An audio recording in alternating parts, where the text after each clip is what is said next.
welcome to my YouTube channel and welcome to my second book review. So today I'm going to talk about A Man Called Ove, right? So today the book that I'm going to talk about is A Man Called Ove, and it's written by Fredrik Backman. Right, now this story is about a man called Ove, and I think Ove is actually an unusual character. So he's a grumpy man who is 59 years old, and the book describes him as a man who lives in the wrong era. He's like an outlier in this modern society. But the thing is, like, even though I tell or I describe him as an unusual man, I feel that, all of us have met someone like Ove at one point of our lives. So he's also vaguely familiar, I would say. Right. Now, if in the book, there are two lines that actually describe him perfectly, right? So I thought I would read those two lines because I don't think that would spoil the story for you. So when someone asks from his wife as to why she fell in love with Ove, she tells this, okay? So the book tells this, right? So it says, and when one of her girlfriends asked why she loved him, she answered that most men ran away from an inferno, but men like Ove ran into it. So if you get a chance to read the book, you'll come across these lines, and maybe you'll think of me. Okay, right. So as I told you, this story is about Ove, who is an outlier in the modern society.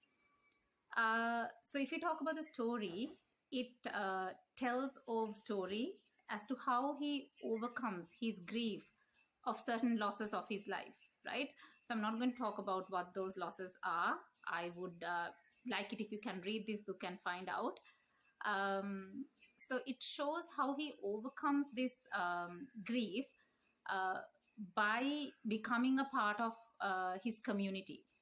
He doesn't do this by choice, He's kind of forced to become a part of that community. He continuously gets entangled in his neighbor's business. So in that way, he kind of develops connections, right? So through those connections, by becoming a part of his community, he finds a way to overcome this grief.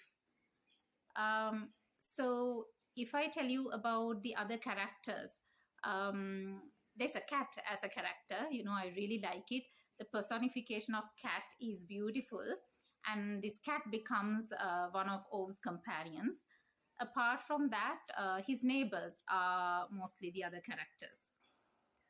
Right. So this is a heartwarming but funny, witty story. Okay. So as I told you, especially the way that the writer, brings out the thoughts of the cat, perspectives of the cat, it's quite entertaining.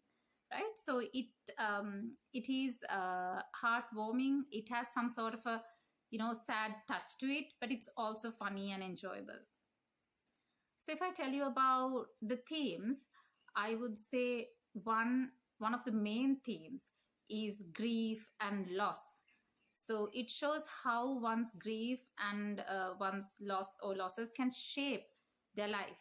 So it shows how Ove's grief, shapes his life and how it influences him to take certain decisions about his life. And another theme would be unconditional love. So this story actually portrays a beautiful love story. Okay, it has a beautiful love story. The love between Ove and his wife is so strong and unconditional. So it shows how beautiful and easy love could be when you accept the other person completely, right? Without asking them to change. Maybe it's not that easy, but I think maybe that's how it should be, right? So if you read this, you will meet Ove and his wife, and you will see how two people, okay, who are polar opposites, develop this bond of unconditional love. And another main theme is community and, having a sense of belonging. So this shows how, as I told earlier, Ove is pushed to become a part of this community. So he prefers to be, by himself. But, as I told you, he continuously gets entangled in his neighbor's business.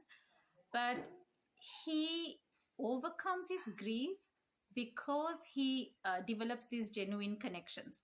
So it shows how one can overcome their grief or maybe any challenge, okay, by becoming a part of their community, or by becoming or by developing genuine connections with people around themselves. Apart from that, I think this also deals with generational differences, right? So Ove is a man from the old generation, and he's dead set in his ways. He has these rigid principles that he wouldn't change. Okay, so his character is, I mean, it is shown in contrast with the young neighbors who live around him. And that's also a beautiful thing to see. And it also shows like the book doesn't judge as to which generation is better, but the book shows how each generation can learn from each other.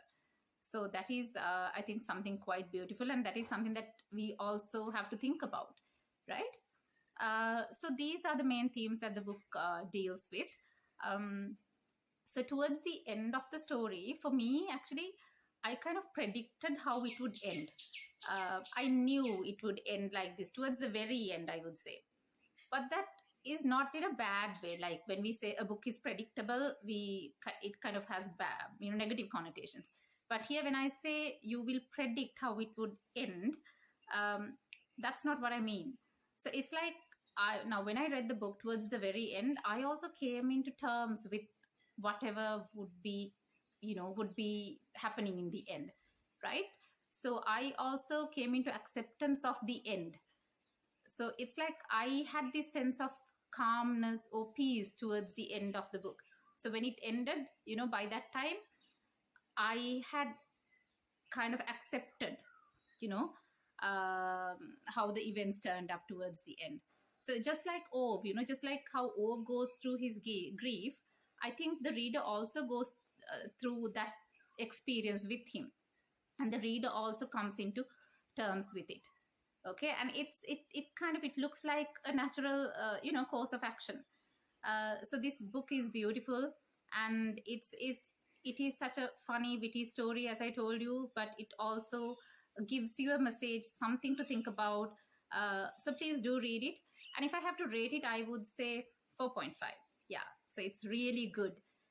So if you come across this book, please read it and share your thoughts with me. Just let me know. Okay, then I'll meet you with another book review very soon. Bye-bye. Have a nice day.